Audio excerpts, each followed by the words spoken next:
Good evening everyone. आज फिर से चर्चा का मूड है और मूड इसलिए भी है क्योंकि अभी आप जानते होंगे कि उत्तर प्रदेश लोक सेवा आयोग की जो परीक्षा हुई थी आरओ की, उसकी ऑफिशियल आंसर की जारी कर दी गई है।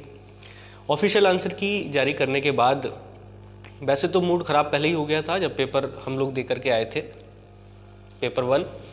तो पेपर वन का कंडीशन आप लोगों ने देखा ही होगा। मैं ये नहीं कह रहा कि पेपर ख़राब था, लेकिन अभी तक का मुझे जितना भी अनुभव है उसके आधार पर मैं ये भी कह सकता हूँ कि टफेस्ट पेपर रहा है अभी तक का।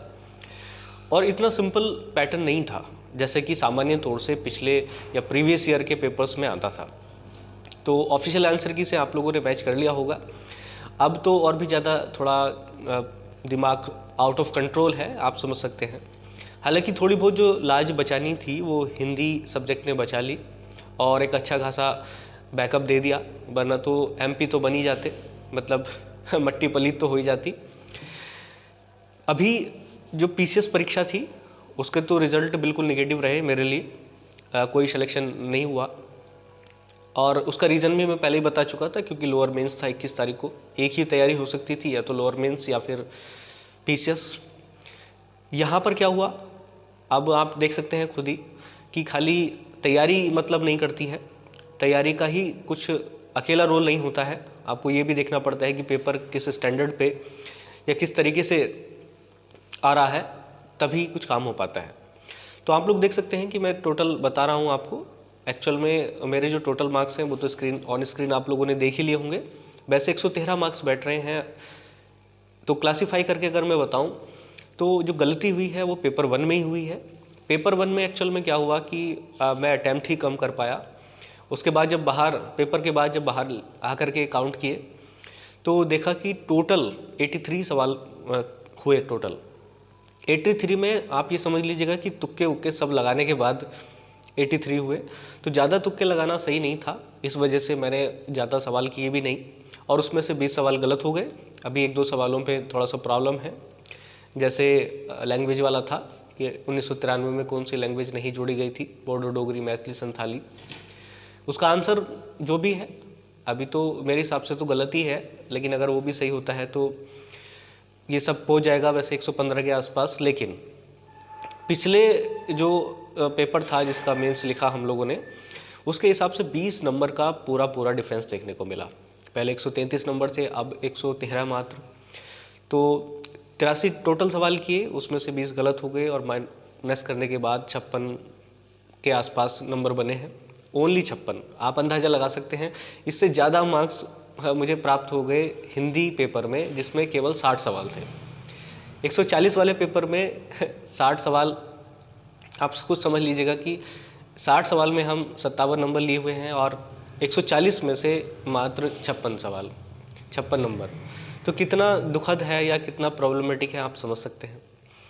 तो ऐसा इतना हैवी पेपर मुझे लग रहा है कि मेरे साथ नहीं, सभी लोगों के साथ, ज़्यादातर लोगों के साथ ऐसा हुआ है। सिलेक्शन तो होंगे, इस बार भी होंगे।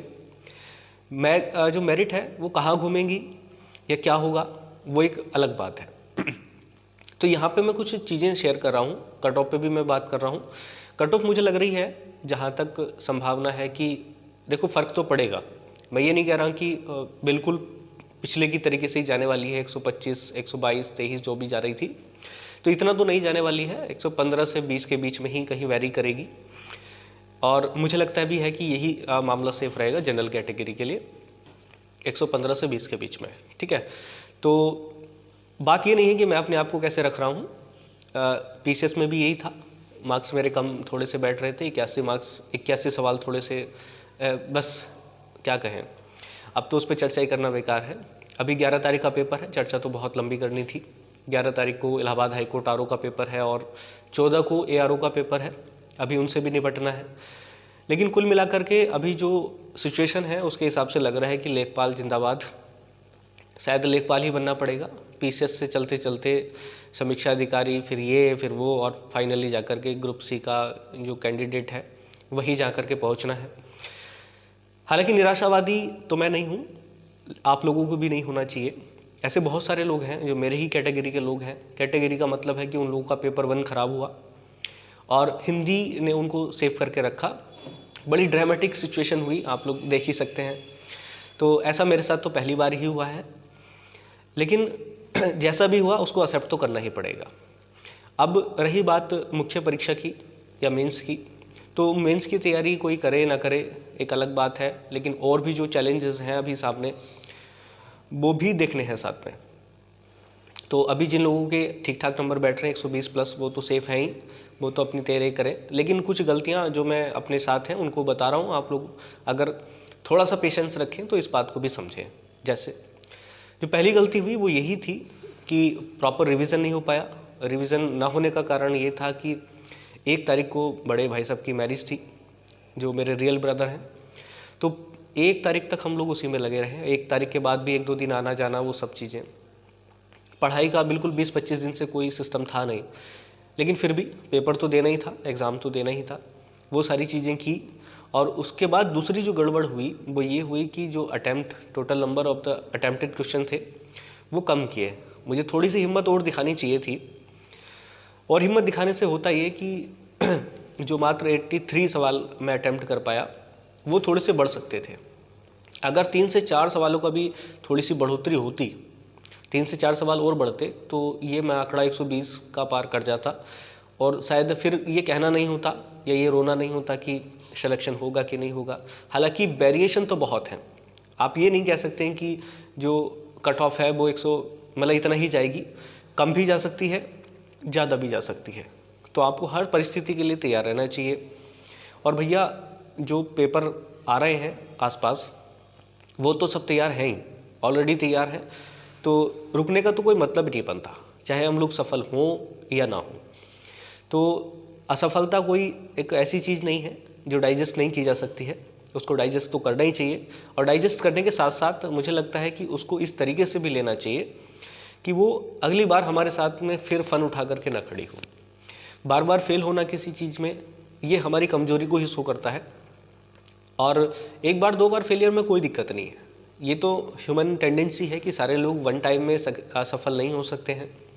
ठीक है, 1-2 झटके बिल्कुल लगने भी चाहिए ताकि मर्म समझ में आए उन लोगों का भी जो लोग पिछले कई सालों से तैयारी कर रहे हैं और उनको झटके लगे हैं।